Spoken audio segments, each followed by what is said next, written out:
Yeah, well, my job was to be the eyes and ears for the Republican National Committee in my region. So that would usually put me in touch with the state party in any state in which I was involved.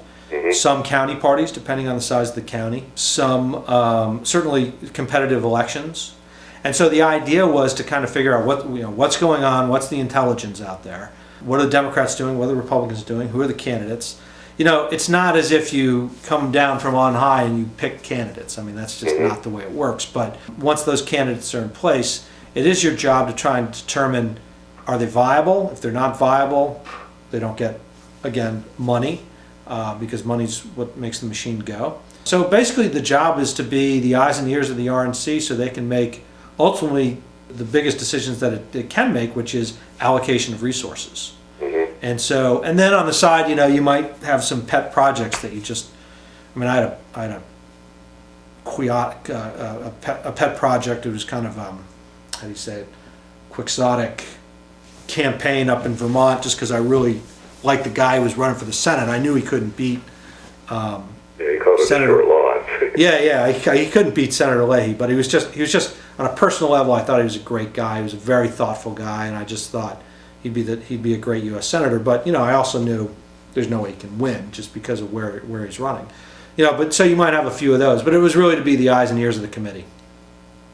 So then, basically, what all was triage before it ever got to you, as it went up through the hierarchy of county, the state, regional. Well, yeah, I mean triage. I mean, I guess if it was going badly, I guess. But I mean, I guess. Yeah, sure. Or some degree of filtering.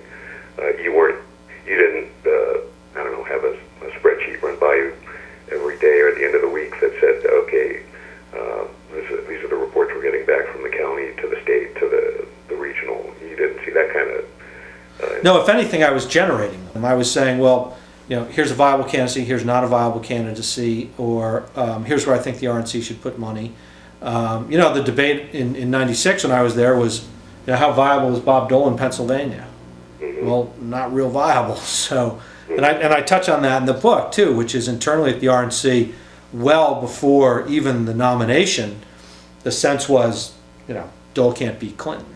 And the reason I give in the book, and the rationale for that was, he just had his Senate record was way too long. There was just way too many things in there that were just going to trip him up. And while there was never a directive saying we're cutting off Bob Dole, it was very well understood that Bob Dole should not be your priority. Keeping the majority in the House and Senate should be your priority.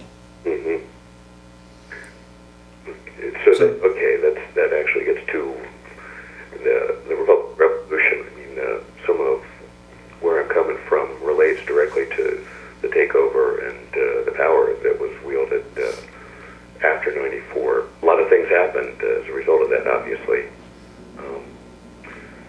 I wonder,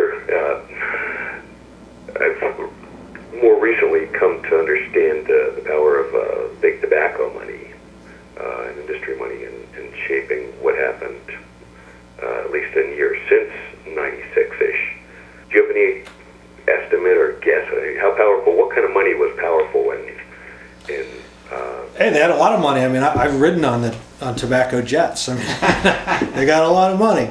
But I'll tell you a story, and one of the stories is a former colleague of mine was working for, I think it was Philip Morris, and this is right around some of the settlements, some of the Attorney General settlements around the country. And his comment at the time was he went to a meeting in New York when Philip Morris was, and I've actually been there too, and interestingly in the cafeteria all the tables have little cups in the middle that have cigarettes in them.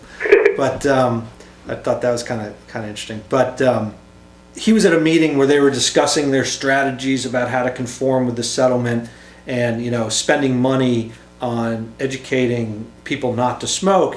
And this guy is the only guy I know who said, I'm not going to work for you.